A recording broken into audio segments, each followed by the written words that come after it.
Hello বন্ধুরা, আজকে আমি দেখাবো কাতলা মাছের মাথা দিয়ে মুগ ডালের রেসিপি। তোমরা দেখতে থাকো। প্রথমে ডালটাকে আমি দিয়ে দিলাম গরম কড়ায়, দিয়ে ডালটাকে আমি একটু লাল লাল করে ভেজে নেব। এর মধ্যে দুটো তেজপাতা দিয়ে দিলাম, দিয়ে লাল লাল করে যতক্ষণ না লাল লাল হচ্ছে এটাকে ভেজে নেব। এই দেখো ডালটা ভালোভাবে এবার ভাজা হয়ে গেছে। এবার ডালটাকে আমি ঢেলে নেব।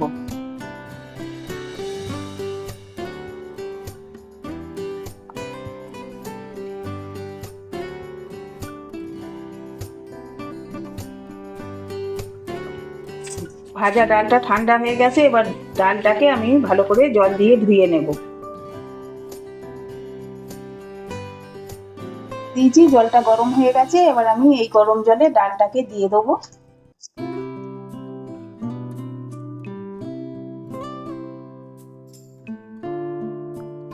এবার ডালটা সেদ্ধ হবে। এই দেখো ডালটা ভালোভাবে সেদ্ধ হয়ে গেছে আমাদের। ডালটা এরকম ঠিক দানা দানা থাকবে, এইভাবে ডালটাকে সিদ্ধ করতে হবে। মাছের মাথাটাকে আমি নুন হলুদ দিয়ে মাখিয়ে নেবো একটু।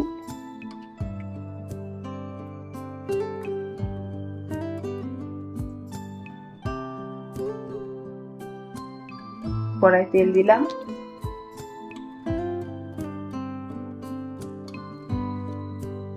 তেল গরম হয়ে গেছে। এবার মাছের মাথাটাকে আমি ভালো করে ভেজে নেব। তো মাথাটা ভাজার সময় মাছের মাথাটাকে আমি এরকম ভালো করে ভেঙে নেব। এরকম ভেঙে ভেঙে ভালো করে মাথাটাকে ভেজে নিব।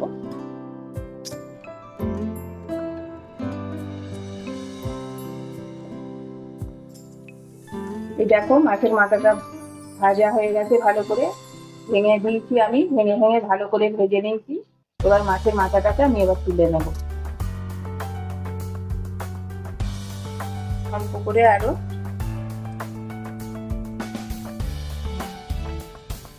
এবার আমি ফোড়ন দেব, গোটা জিরে, একটা শুকনো লঙ্কা,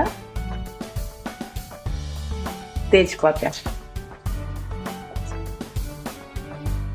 ফোড়নটা একটু ভাজা ভাজা হয়ে গেলে, জিরেগুলো ভাজা ভাজা হয়ে গেলে এর মধ্যে আমি দেব টমেটো। টমেটো দিয়ে দেব।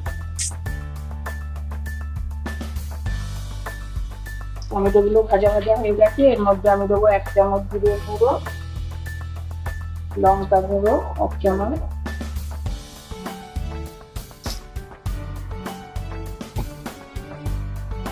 হলুদ গুঁড়ো 1 চামচ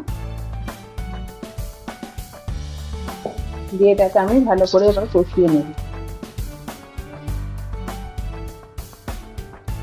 আদা বাটা,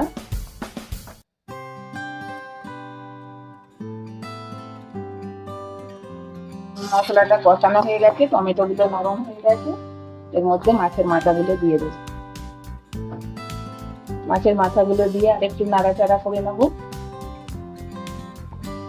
আর একটু কষিয়ে নেব। এটাকে ঢেলে দেবো।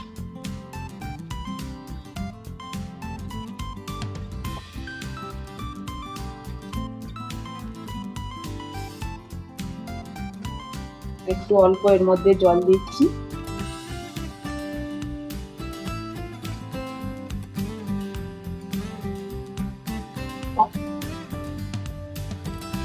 পরিমাণ মতো নুন দিয়ে দিলাম।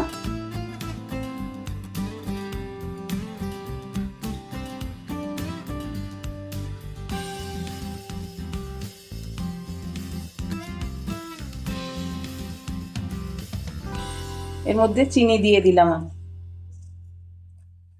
হয়ে এসছে, এবার আমি গরম মশলার গুঁড়ো ছড়িয়ে দিলাম।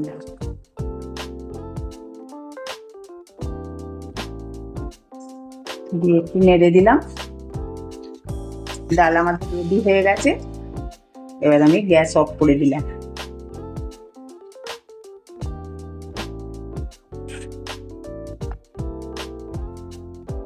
ডাল আমাদের রেডি। এবার পরিবেশন করব। আপনারা এরকম ভাবে করবেন, খেয়ে দেখবেন, খুব ভালো হবে। যদি ভালো লাগে চ্যানেলটাকে সাবস্ক্রাইব করবেন, লাইক করবেন। ধন্যবাদ।